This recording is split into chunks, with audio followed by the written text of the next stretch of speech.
नमस्कार दोस्तों, बहुत बहुत स्वागत करता हूं आप सभी का आपके अपने चैनल बीकॉम कॉर्नर के ऊपर। आज का वीडियो बहुत ज्यादा स्पेशल और इंपॉर्टेंट होने वाला है तमाम बीकॉम प्रोग्राम सेमेस्टर 1 के स्टूडेंट्स के लिए। उम्मीद करता हूं आप सभी इस वीडियो लेक्चर के दरमियान मेरे साथ आखिरी तक बने रहेंगे। और हाँ, कंटेंट अगर आपको यूजफुल लगता है, वीडियो हेल्पफुल लगता है, तो इस वीडियो को लाइक करके अपने तमाम दोस्तों के साथ शेयर जरूर करेंगे। बहरहाल विदाउट वेस्टिंग टाइम चलिए शुरू करते हैं। माय डियर फ्रेंड्स, आज की वीडियो के अंदर हम आपके सेमेस्टर 1 के डिसिप्लिन कैटेगरी के subject business organisation and management को लेकर के चर्चा करने वाले हैं। जैसा कि आप सभी जानते हैं, इस सब्जेक्ट का जो पेपर है वो 12 दिसंबर को होने वाला है। ऐसे में आप सभी के लिए बहुत जरूरी हो जाता है कि आप तमाम यूनिट्स के वो तमाम इंपॉर्टेंट क्वेश्चंस पहले ही प्रैक्टिस कर ले जिनके एग्जामिनेशन में आने की प्रोबेबिलिटी, पॉसिबिलिटी, चांसेस, संभावना बहुत ज्यादा रहती है। इसी कड़ी में मैंने यूनिट नंबर 1, यूनिट नंबर 2 और यूनिट नंबर 3 पहले ही अपलोड कर दी है, जहां पर हम लोगों ने तमाम इंपॉर्टेंट क्वेश्चंस को डिटेल में जाकर के डिस्कशन किया था। वो तमाम इंपॉर्टेंट क्वेश्चन जिनके रिपीट होने की प्रोबेबिलिटीज, जिनके रिपीट होने की संभावना, चांसेस इस बार बहुत ज्यादा रहने वाली है। आज की वीडियो आपकी जुड़ी हुई है कंबाइन यूनिट नंबर 4 और यूनिट नंबर 5 को हम लोग कंप्लीट करने वाले हैं। यहां पर हम लोग तमाम तरीके के इंपॉर्टेंट क्वेश्चंस को देखेंगे, प्रैक्टिस करेंगे और साथ साथ आप लोग इस वीडियो के नीचे अगर आप लोग पीडीएफ चाहते हैं तो कमेंट जरूर कर दीजिएगा और साथ साथ हमारा टेलीग्राम चैनल भी ज्वाइन कर लीजिएगा। लिंक आपको डिस्क्रिप्शन में मिल जाएगा। बहरहाल ज्यादा बातें ना करते हुए चलिए चलते हैं और यूनिट 3 और 4 के कुछ इंपॉर्टेंट क्वेश्चंस को देख लेते हैं, जिनके एग्जामिनेशन में आने की प्रोबेबिलिटी बहुत ज्यादा रहने वाली है। माय डियर फ्रेंड्स, इस कड़ी में हमारा पहला क्वेश्चन जो आपको यूनिट 3 और 4 में देखने को मिलेगा, that is a coordination and its importance. यानी कि आपको ये बताना है कि कोऑर्डिनेशन क्या होता है। सबसे पहली बात तो कोऑर्डिनेशन है।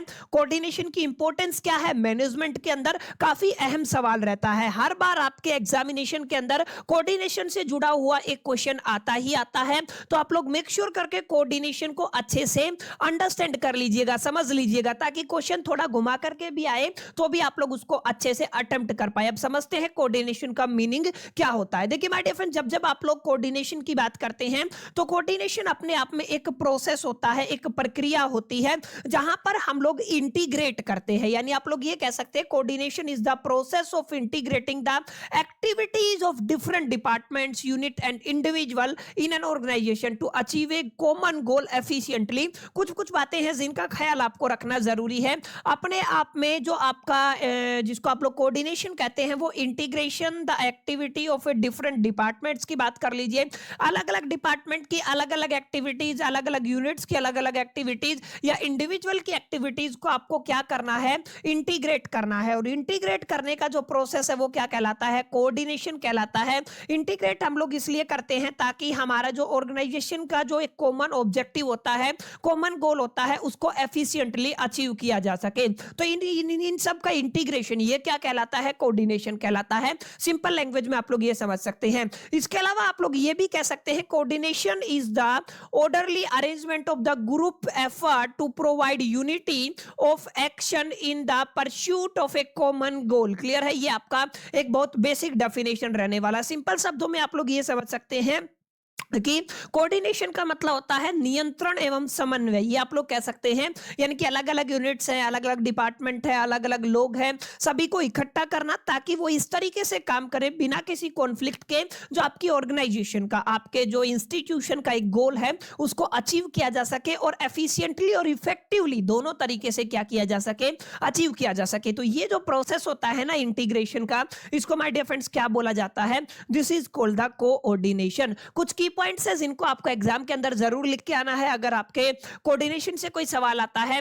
तो अपने आप में कोऑर्डिनेशन के अंदर इन्वॉल्वमेंट होता है harmonising effort of the all employees. पहला पॉइंट आपको लिखना है, ensure that different department work together not in isolation. काफी इंपॉर्टेंट बात है। आपका जो कोऑर्डिनेशन का एक बड़ा ऑब्जेक्टिव ये भी होता है कि अलग अलग डिपार्टमेंट के जो लोग हैं एक साथ काम करें, आइसोलेशन में काम ना करें। And achieve unity of action and the purpose. काफी इंपॉर्टेंट बात है।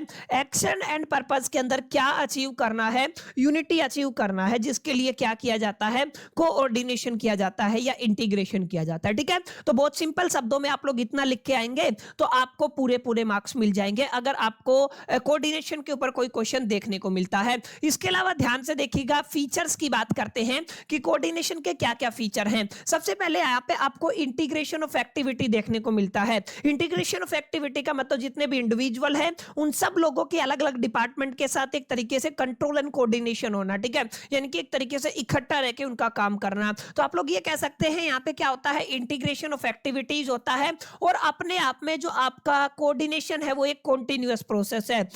जो कोऑर्डिनेशन की बात करते हैं, coordination is not a state, कोई स्टेट नहीं होती है या कोई लेवल नहीं होता है या कोई डेजिग्नेशन नहीं होता है जिसको अचीव कर लिया। अपने आप में कोऑर्डिनेशन का मतलब जो ग्रोथ होता है ऑर्गेनाइजेशन का, जो कोऑर्डिनेशन भी चेंज होता रहता है, लेकिन कॉन्टिन्यूअस प्रोसेस है। याद रखिएगा, जो आपका कोऑर्डिनेशन है वो कॉन्टिन्यूअस प्रोसेस है, इसको आपको अपने ख्याल में रखना है। कोऑर्डिनेशन की यूनिवर्सल एप्लीकेबिलिटी है, माने हर ऑर्गेनाइजेशन के अंदर कोऑर्डिनेशन जरूरी होता है, चाहे आप लोग एजुकेशन बैकग्राउंड से ताल्लुकात रखते हो, एजुकेशनल ऑर्गेनाइजेशन हो, चाहे आपका ऑटोमोबाइल ऑर्गेनाइजेशन हो या किसी और तरीके का ऑर्गेनाइजेशन किसी भी तरीके का हो, कोऑर्डिनेशन की जो एप्लीकेबिलिटी है या एप्लीकेशन है वो यूनिवर्सल होती है। और कोऑर्डिनेशन अपने आप में गोल ओरिएंटेड होता है और कोऑर्डिनेशन के अंदर क्या इन्वॉल्व होता है, कम्युनिकेशन इन्वॉल्व होता है। समझ में आया? तो उम्मीद करता हूं अगर आपका कोऑर्डिनेशन से जुड़ा हुआ कोई सवाल आता है तो आप लोग आराम से कोऑर्डिनेशन को डिफाइन कर सकते हैं, इन की पॉइंट्स को यहां पे मेंशन कर सकते हैं। Along with my dear friends, आप लोग क्या कर सकते हैं, फीचर्स ऑफ कोऑर्डिनेशन को आराम से एक्सप्लेन कर सकते हैं। इसके अलावा अगर आप लोग देखेंगे ना, एक सवाल और घुमा के पूछा जाता है, why coordination is called the essence of the management, कि कोऑर्डिनेशन को एसेंस ऑफ मैनेजमेंट क्यों कहा जाता है। अब आप लोग ही बताइए, अगर आप लोगों से पूछा जाए कि कोऑर्डिनेशन को एसेंस ऑफ मैनेजमेंट क्यों कहा जाता है, तो यहां पे ध्यान से समझिएगा। यहां पे हम कहेंगे जो कोऑर्डिनेशन है उसको एसेंस ऑफ मैनेजमेंट कहा जाता है बिकॉज कोऑर्डिनेशन के अंदर कनेक्ट करते हैं ऑल मैनेजरल फंक्शंस को, जैसे आपका प्लानिंग हो गया, ऑर्गेनाइजिंग हो गया, स्टाफिंग हो गया, डायरेक्टिंग हो गया और कंट्रोलिंग हो गया इनटू द यूनिफाइड होल। ये आप सभी को बड़ा इंपॉर्टेंट शब्द है जिसको याद रखना है। यानी कि हमने क्या किया, हम लोग क्या करते हैं, कनेक्ट करते हैं जितने भी मैनेजरल फंक्शन है। मैनेजरल फंक्शन का मतलब आप लोग कह सकते हैं POSDC, मैंने बताया था, शॉर्ट एब्रीविएशन से आप लोग याद रख लेना। Planning, organising, staffing, directing and controlling. किस वे में आपको इसको यूनिफाइड होल के अंदर आपको क्या करना है, कन्वर्ट करना है। That's why we can say ji coordination अपने आप में क्या होता है, एसेंस ऑफ मैनेजमेंट होता है। इसके अलावा कुछ और रीजन है जिनकी वजह से आप लोग इसको डिफाइन कर सकते हैं। जैसे अगर आप लोग बात करते हैं पहले रीजन की, तो पहला रीजन है integrated all function of A management, यानी कि जितने भी फंक्शन है बता चुका हूं, प्लानिंग, ऑर्गेनाइजिंग, डायरेक्टिंग, कंट्रोलिंग, ये सब में क्या किया जाता है, हम इनका इकट्ठा करते हैं, इंटीग्रेट करते हैं। सेकंड पॉइंट ये होता है एंश्योर यूनिटी ऑफ एफर्ट, काफी इंपॉर्टेंट बात है। इकट्ठा क्यों किया जाता है, काफी, ताकि आपका जो मैन पावर है, ताकि आपके जो अलग अलग डिपार्टमेंट के लोग हैं एक जगह इकट्ठे होकर कॉमन ऑब्जेक्टिव को अचीव कर सके, यानी यहाँ पे यूनिटी ऑफ एफर्ट देखने को मिलता है। अगला पॉइंट ये है कि यहाँ पे जब आपका यूनिटी रहेगा तो कॉन्फ्लिक्ट, टकराव होने की पॉसिबिलिटी, प्रोबेबिलिटी बहुत कम हो जाती है। दैट्स व्हाई हम लोग क्या कहते हैं, यहाँ पे रिड्यूस हो जाता है कॉन्फ्लिक्ट। एफिशिएंसी क्या होती है, प्रमोट होती है, क्योंकि यहाँ पे अवॉइड हो जाता है duplication of the work and the wastage of the resources. क्योंकि मैंने एक शब्द बोला था, एक तो मैंने बोला था एफिशिएंटली बोला था, एक मैंने बोला था इफेक्टिवली। याद रखिएगा, एक एफिशिएंटली, एक इफेक्टिवली, ठीक है। तो यहाँ पे क्या होगा, रिसोर्सेज का बेस्ट वे में यूटिलाइजेशन होगा और टाइम कंज्यूमिंग होगा, ठीक है। टाइम, एक तरीके से टाइम का रिडक्शन होएगा। आगे क्या कह सकते हैं, फैसिलिटेट स्मूथ ऑपरेशन, ये किसमें हेल्प करता है, स्मूथ ऑपरेशन में हेल्प करता है, अडेप्ट करता है चेंजेस को एंड इनहांस करता है एम्प्लॉयज के मोरल को। तो ये कुछ बेसिक पॉइंट है जिनको अगर आप लोग पढ़ लेंगे, एक बार गो थ्रो कर लेंगे, तो डेफिनेटली इस तरीके के सवाल को आराम से आप लोग टैकल कर पाएंगे। देखिए my dear friends, last time पे जो इंपॉर्टेंट क्वेश्चन का मतलब ये नहीं होता है कि आपको गहराई में जाकर के समझ करके चीजों को करना है, नहीं। लास्ट मोमेंट पे आप लोग वीडियो देख रहे हैं, आप वो बच्चे हैं जिन्होंने 5-6 दिन पहले पढ़ना शुरू किया है, तो 5-6 दिन में आप लोग डिटेल में जाकर के, गहराई में जाकर के वो नॉलेज अचीव करने नहीं आए हैं। आपका मेन ऑब्जेक्टिव क्या है कि यार किसी भी तरीके से कुछ ऐसे क्वेश्चंस मिल जाए, कुछ ऐसे पॉइंट मिल जाए, कुछ ऐसी वीडियो मिल जाए जो हमारे कुछ ध्यान में रह जाए, कि जिसको हम लोग मेमोराइज कर ले, याद कर ले और अपने पेपर के अंदर हम अपने क्वेश्चंस को टैकल कर पाए। कुछ क्वेश्चंस ऐसे मिल जाए जो काफी बार रिपीट होते हैं, तो हमारा मेन ऑब्जेक्टिव यही रहता है। दैट्स व्हाई मैं ना गहराई में जा रहा हूं, ना हम लोग इतना डिटेल में पढ़ेंगे। वो ये लेक्चर नहीं है कि हमें डिटेल में जाके पढ़ा ना, यहाँ पे मेन ऑब्जेक्टिव क्या है कि इंपॉर्टेंट क्वेश्चन कौन सा है, किस तरीके से मेन पॉइंट है, आप जिनको अच्छे से लिख के आ सकते हैं, ठीक है। तो हम लोग बहुत डिटेल में एक्सप्लेनेशन की बात नहीं कर रहे, हम लोग सिर्फ उन्हीं क्वेश्चन को डिस्कस कर रहे हैं जिनके एग्जामिनेशन में आने के चांसेस ज्यादा हैं और किस तरीके से आपको आंसर को फ्रेम करके आना है, इस मुद्दे पर बात कर रहे हैं। अच्छा, ये एक क्वेश्चन था जो काफी इंपॉर्टेंट था, जो पिछली 3 यूनिट के दरमियान मेरे को करवाना था, लेकिन मैंने गलती से स्किप कर दिया। ई कॉमर्स क्या होता है और सिक्योरिटी प्रॉब्लम्स क्या है, इसका आंसर मैंने अच्छे से बनाया हुआ है। ई कॉमर्स का मीनिंग क्या है, इंटरनेट को भी एक्सप्लेन किया है, की पॉइंट्स को भी एक्सप्लेन किया है, along with security problem related to the e-commerce, इसको मैंने अच्छे से एक्सप्लेन कर दिया है।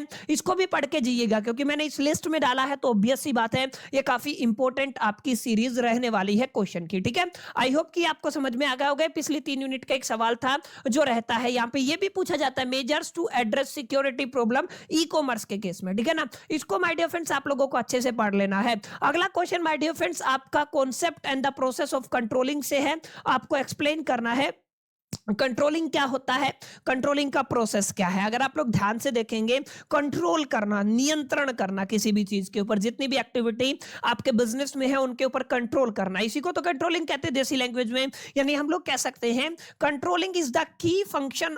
आप लोग क्या कहेंगे, कंट्रोलिंग अपने आप में क्या है, एक की फंक्शन है मैनेजमेंट का, जो एंश्योर करता है, क्या एंश्योर करता है, activities are carried out according to the plan, activity क्या होए, कैरिड आउट हो according to the plan. This is going to be very very important point, कि आपने जो प्लान बनाया उस प्लान के अकॉर्डिंग एक्टिविटीज हो, इस चीज की जिम्मेदारी किसकी होती है, ये आपके कंट्रोल की जिम्मेदारी होती है, जो आपका की मैनेजरल फंक्शन होता है, ठीक है ना। It involves measuring the actual performance, comparing it with the standard and taking the corrective action if there are a deviation. यानी कि हमने क्या किया, हमने मेजर किया एक्चुअल परफॉर्मेंस को, उसको कंपेयर किया जो हमने प्लान बनाया था उसके साथ, और अगर हमें उसके अंदर कोई कमी लगता है, कोई फॉल्ट लगता है, कोई डेविएशन लगता है, तो उसको रेक्टिफाई करना। ये सब काम किसका होता है माय डियर फ्रेंड्स, ये सब किसके अंदर होता है, कंट्रोलिंग के अंदर होता है। कंट्रोलिंग का मतलब सारी एक्टिविटी प्लान के हिसाब से हो, जो योजनाबद्ध तरीके से हो, और यहाँ पे हम मेजर करते हैं परफॉर्मेंस को, हमने जो स्टैंडर्ड सेट किया है उसके साथ अगर हमें कुछ डेविएशन दिखता है तो फिर हम लोग बुनियादी तौर पे जो भी इंपॉर्टेंट स्टेप है उनको लेके चलते हैं। अब यहाँ पे एक डेफिनेशन अगर आपको देखना चाहें तो एक बड़ा फेमस नाम है जिसको कोन्स एंड ओडोनल कहते हैं। इनके अकॉर्डिंग क्या है, controlling is the process of ensuring that actual activities conform to planned activity. समझ में आया, यानी कि जो आपकी एक्चुअल एक्टिविटी है वो किसको कंफर्म करे, वो आपके प्लान्ड एक्टिविटी को, बात वही होगी। इसको क्या कहते हो आप लोग, कंट्रोलिंग कहते हो। अगर आप लोग की फीचर्स की बात करते हो तो कुछ पॉइंट है जिनको लिख के आ सकते हो। अपने आप में कंट्रोलिंग हेल्प करता है अचीविंग ऑर्गेनाइजेशनल गोल को, यानी कि ऑर्गेनाइजेशनल गोल को अचीव करने के लिए कैसे, एफिशिएंटली और इफेक्टिवली। पिछले 15 मिनट से मैं यही बात आपको समझा रहा हूं। मेंटेनिंग डिसिप्लिन, क्या मेंटेन किया जाता है, डिसिप्लिन एंड ऑर्डर। याद रखिएगा, discipline and order in an organisation, ये भी किसका ही काम होता है, आपके कंट्रोलिंग का काम होता है। एंड ये आपका एंश्योर करता है ऑप्टिमल यूटिलाइजेशन ऑफ रिसोर्सेज। काफी इंपॉर्टेंट पॉइंट है, ऑप्टिमल यूजेज ऑफ रिसोर्सेज अगर आपको करना है तो इसकी एश्योरेंस का काम भी कौन करता है, कंट्रोलिंग करता है। कंट्रोलिंग की कुछ फीचर है जो आपको पेपर के अंदर लिख के आनी होती है। अगर आपसे क्वेश्चन पूछा जाता है, कंट्रोलिंग भी गोल ओरिएंटेड होता है, कंट्रोलिंग भी आपका एक कॉन्टिन्यूअस प्रोसेस होता है, और यहाँ पे इन्वॉल्व करके चलते क्या, मेजरमेंट एंड करेक्शन। मैंने बताया ना, हम लोग मेजर भी करते हैं, फिर उसको कंपेयर करते हैं स्टैंडर्ड के साथ, और फिर हम उसके अंदर अगर कोई डेविएशन दिखता है तो हम उसको करेक्ट भी करते हैं। एंड आगे क्या है, फॉरवर्ड लुकिंग, यानी कि हम लोग क्या करते हैं, फॉरवर्ड लुकिंग रहते हैं, प्रिवेंट करने की कोशिश करते हैं प्लानिंग के हिसाब से कि कोई प्रॉब्लम ना हो। ये फ्लेक्सिबल होता है एंड रिजिड नहीं होता है, लकीर का फकीर नहीं है, इसके अंदर तब्दीली, चेंजेस, बदलाव करने की पॉसिबिलिटी होती है, प्रोबेबिलिटी होती है। समझ में है, तो कंट्रोलिंग भी अपने आप में की मैनेजमेंट जो आपका की इंपॉर्टेंट पॉइंट है, कि जो आपके मैनेजमेंट, अगर आप लोग कहते हैं मैनेजमेंट का की फंक्शन है, ठीक है ना, ये आप लोग थोड़ा ध्यान रखिएगा। अगर आप लोग आगे चलते हैं थोड़ा सा, यहां पे ये तो होगी कंट्रोलिंग की बात। अब बात करते हैं प्रोसेस ऑफ कंट्रोलिंग की। देखिए, अगर आप लोग प्रोसेस ऑफ कंट्रोलिंग की बात करते हैं ना, तो यहाँ पे देखिए कुछ अलग अलग स्टेप्स यहाँ पे इन्वॉल्व होकर चलती हैं। कंट्रोलिंग अपने आप में एक सिस्टमेटिक प्रोसेस है जहां पर कुछ 6 स्टेप्स इन्वॉल्व होती हैं। पहली स्टेप होती है परफॉर्मेंस स्टैंडर्ड को आपको सेट करना है, कि ये परफॉर्मेंस स्टैंडर्ड है, इस तरीके की प्लानिंग आप लोग करके चलेंगे। सबसे पहले आपने क्या किया, परफॉर्मेंस स्टैंडर्ड को सेट किया, उसके बाद आप लोगों ने एक्चुअल परफॉर्मेंस को मेजर किया, उसके बाद परफॉर्मेंस स्टैंडर्ड के साथ एक्चुअल परफॉर्मेंस को हम लोग कंपेयर करते हैं, उसकी तुलना करते हैं। एक बार कंपेयर हो गया, फिर हम देखते हैं एग्जैक्टली उसके अंदर कितना डेविएशन है, ठीक है ना, कितना बदलाव है, कितने चेंजेस है, कितना फर्क है, उसको हम लोग एनालिसिस करते हैं। फिर हम उसको सही करने के लिए, करेक्ट करने के लिए सही एक्शंस लेते हैं। एंड लास्ट में जाके क्या होता है, feedback and the follow up. ये काफी इंपॉर्टेंट क्वेश्चन है, आपसे पूछा क्या जाएगा, process of controlling. Process of controlling consist of the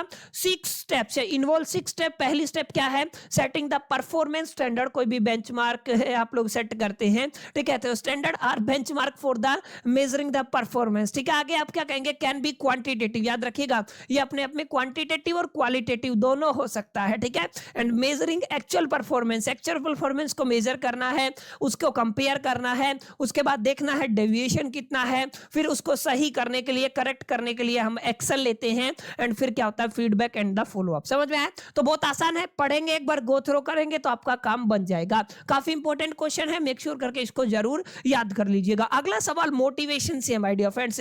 motivation क्या होता है, और आपका जो एमसी ग्रेगर्स की जो 2 थ्योरीज दी थी एमसी ग्रेगर ने, एक आपकी थ्योरी एक्स और एक थ्योरी वाई, दोनों पूछी जाती है पेपर के अंदर, तो मेक श्योर करके इनको अच्छे से याद करना। देखिए मोटिवेशन का मतलब क्या होता है, मोटिवेशन एक ऐसा एक्सटर्नल फैक्टर होता है जो कहीं ना कहीं आपकी अंदरूनी जो ऊर्जा है ना उसको रीजनरेट करने में काम करता है। खैर ये तो ऊपर की बात हुई है, अभी आपको मैनेजमेंट के अंदर, ऑर्गेनाइजेशन एंड मैनेजमेंट के अंदर कैसे लिखना है समझ लेते हैं। हम कहेंगे मोटिवेशन अपने आप में एक इंटरनल ड्राइव होता है जो प्रमोट करता है किसी भी इंडिविजुअल को एक्शन लेने के लिए towards the achieving the goal. यानी कि motivation is a internal drive that promote an individual to take the action towards the achieving the goal is called the motivation. Motivation अपने आप में एक ऐसा इंटरनल ड्राइव होता है जो किसी भी इंडिविजुअल को एक तरीके से फोर्स करता है, किसी भी इंडिविजुअल को प्रमोट करता है कि वो अपने गोल को अचीव करने के लिए एक्शन ले।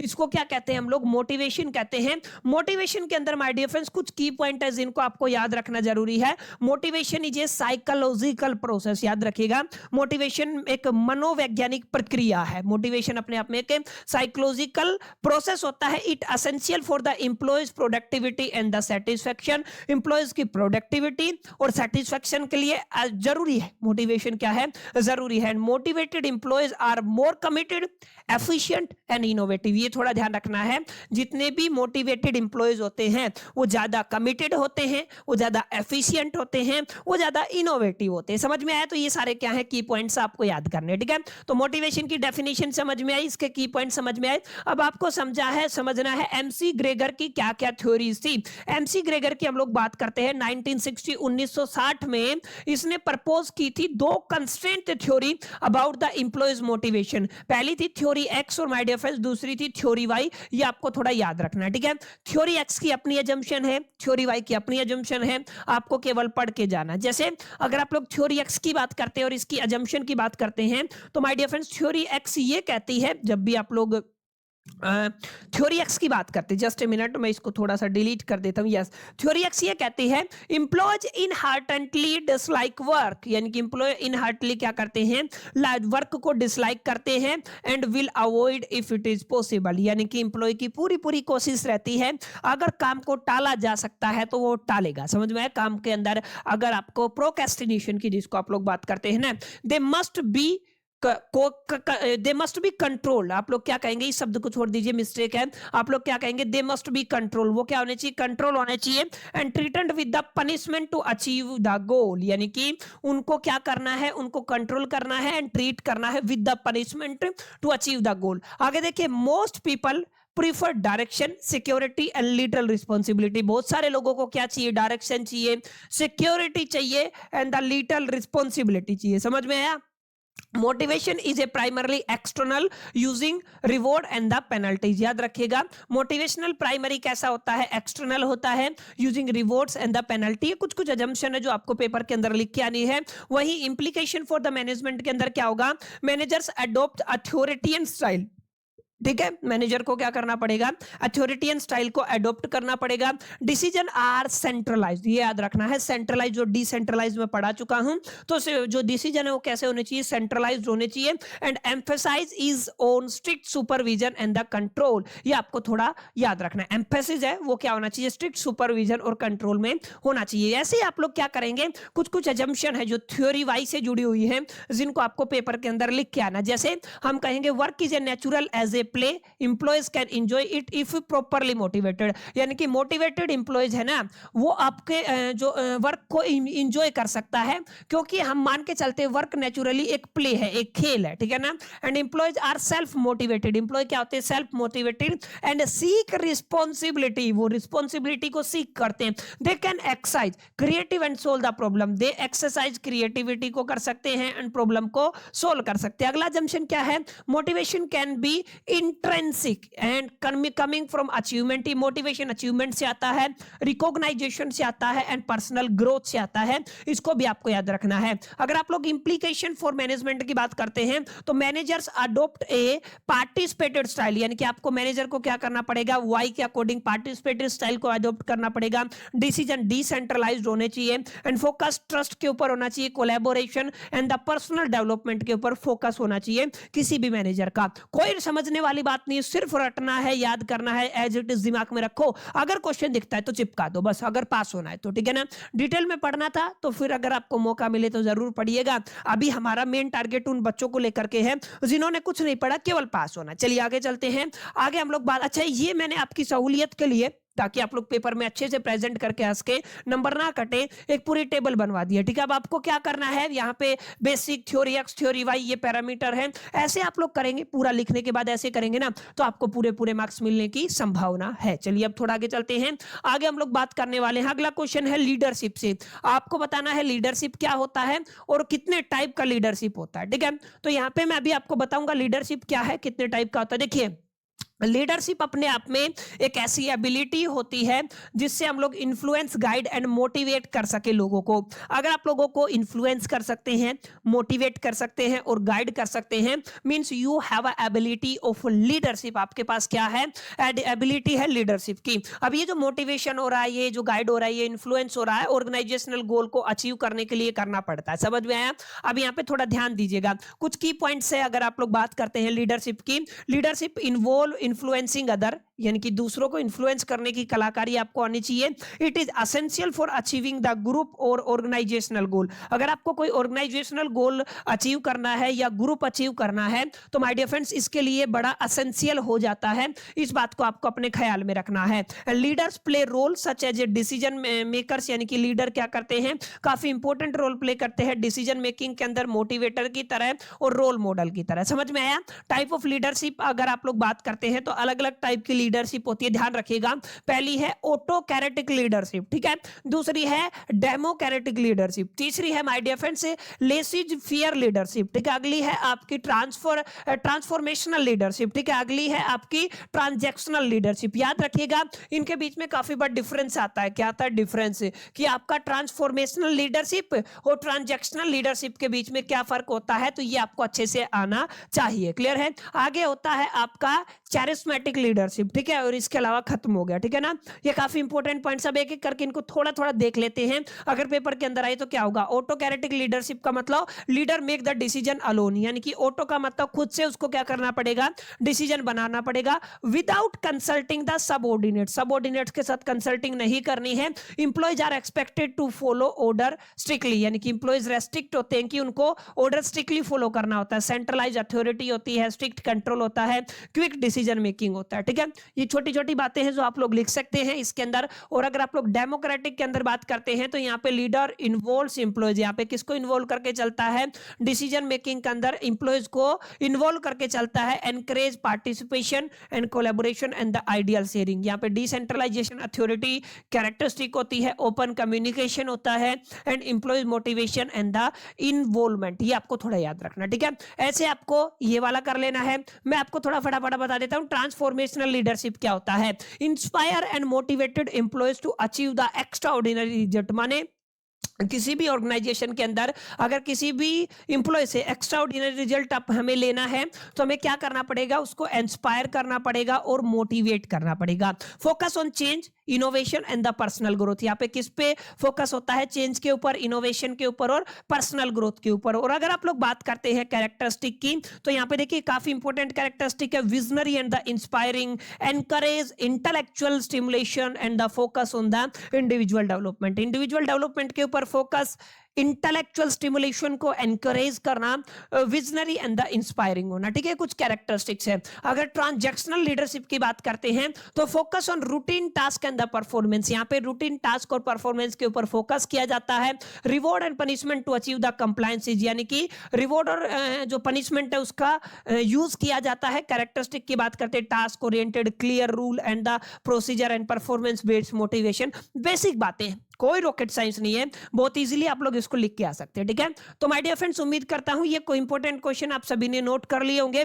एक छोटा सा क्वेश्चन और है जो कई बार एग्जामिनेशन के अंदर पूछा जाता है, इसको आप लोग जरूर रीड कर लीजिएगा। इसमें समझाने वाली बात कुछ है नहीं। क्वेश्चन क्या कहता है, क्वेश्चन ये कहता है modern organisation are an integral part of our life today's. Discuss करना है, माने मॉडर्न ऑर्गेनाइजेशन जितनी भी है, ठीक है ना, जो भी मॉडर्न ऑर्गेनाइजेशन है वो हमारी जिंदगी का एक इंटीग्रेटेड पार्ट है। इसके ऊपर डिस्कशन करना है। कुछ बेसिक पॉइंट है जो मैंने लिखे हुए हैं, इनको आप लोग जरूर अच्छे से लर्न कीजिएगा। ठीक है, one of the most important question या टॉपिक है concept of six sigma and it's rule in improving the business process. काफी इंपॉर्टेंट रहने वाला है माय डियर फ्रेंड, ध्यान से समझना। ठीक है, जस्ट ए मिनट।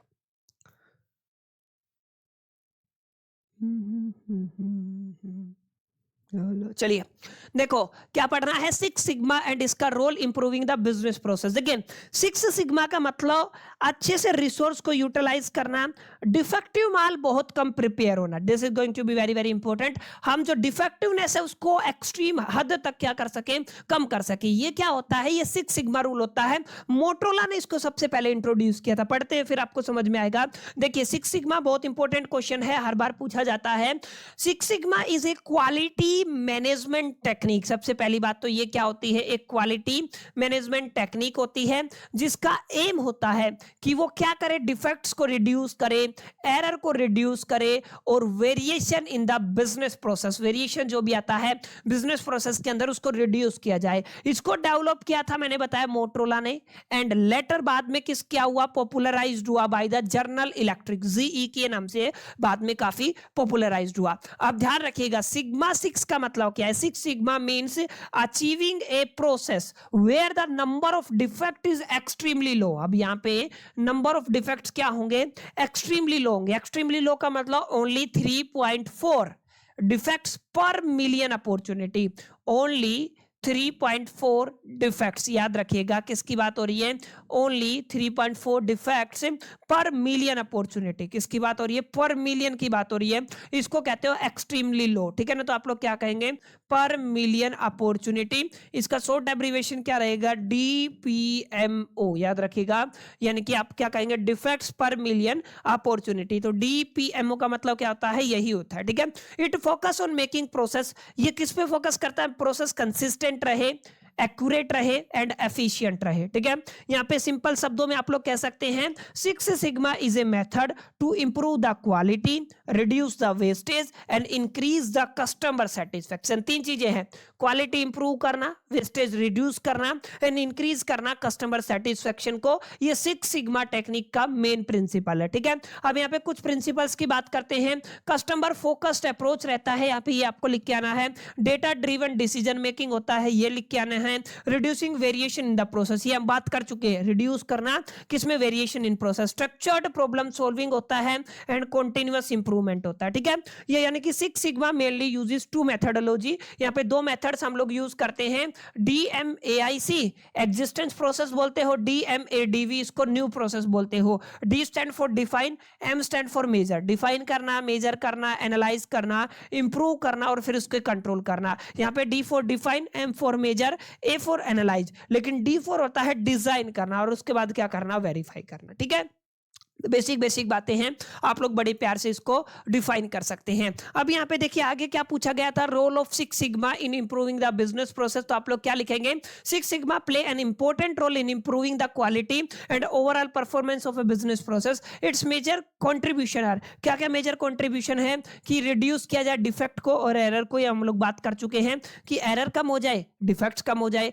इनहांस हो जाए कस्टमर सेटिस्फेक्शन, क्योंकि प्रोडक्ट में डिफेक्ट कम होगा तो कस्टमर सेटिस्फेक्शन भी बढ़ेगा, इंप्रूव कर सके efficiency and the productivity. Obvious सी बात है, जब वेस्टेज रिड्यूस होगा तो ये जो आपका एफिशिएंसी और प्रोडक्टिविटी है वो क्या होगा, इंक्रीज होगा, ठीक है ना। एंड अच्छा, ये तो कुछ बातें थी किससे जुड़ी हुई, सिक्स सिग्मा से। तो काफी इंपॉर्टेंट बातें माय डियर फ्रेंड्स, अच्छे से लिख के आइएगा। नोट्स में आपको टेलीग्राम पे ऑफर कर ही दूंगा, आप लोग डाउनलोड कर लीजिएगा और अच्छे से माय डियर फ्रेंड्स इनको क्या करना है, याद करके जाना, ठीक है। बहुत हद तक पेपर के अंदर काफी क्वेश्चंस हैं जो आपको यूनिट 1, यूनिट 2, यूनिट 3 और यूनिट 4 की इन वीडियोस से देखने को मिलेंगे। उम्मीद करता हूं आप सभी सारे पेपर के अंदर अच्छे से बेस्ट मार्क्स लेके आएंगे। चलिए अब आगे बढ़ते हैं। अगला क्वेश्चन है importance of controlling in management. ये हालांकि मैं अभी आपको समझा चुका हूं कंट्रोलिंग की इंपॉर्टेंस क्या है, तो आप लोग इसको एक बार जरूर रीड कर लीजिएगा।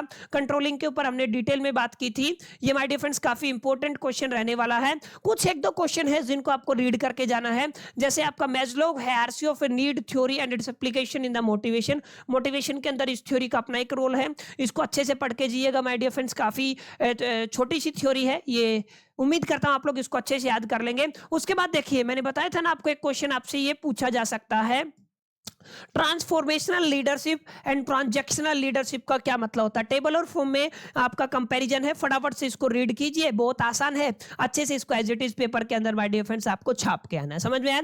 तो माय डियर फ्रेंड्स ये कुछ क्वेश्चन थे यूनिट 4 और यूनिट 5 से जुड़े हुए। अगर आप लोग वन शॉट वीडियो देख रहे हैं तो आपको 5 यूनिट कंबाइन करके मिल गई होंगी, पीडीएफ आपको टेलीग्राम पे मिल गया होगा। मैं उम्मीद ऐसा करके चलता हूं पेपर से पहले आप इस वीडियो को या इन 5 पार्ट्स को देख के जाएंगे, अच्छे से जो जो क्वेश्चन मैंने बताए हैं सबको मेमोराइज करके लर्न करके जाएंगे। इतना मैं आपको बोल सकता हूं, क्वेश्चन हो सकता है ट्विस्ट होके आ जाए, लेकिन आप लोग अच्छे से लिख के आएंगे ना तो आप लोग बड़े आराम से न केवल पास हो सकते हैं बल्कि अच्छे नंबर भी लेके आ सकते हैं। उम्मीद करता हूं वीडियो पसंद आएगा। वीडियो पसंद आए तो फटाफट से लाइक जरूर कर दीजिएगा, दोस्तों के साथ शेयर करना मत भूलिएगा। पहली दफे चैनल पे आए तो सब्सक्राइब करके बेल आइकन को जरूर प्रेस कर दीजिएगा। चलिए इस वीडियो में इतना ही, मिलते हैं किसी अनदर वीडियो में, जब तक के लिए मित्र सोल दी बेस्ट, लकी प्लर।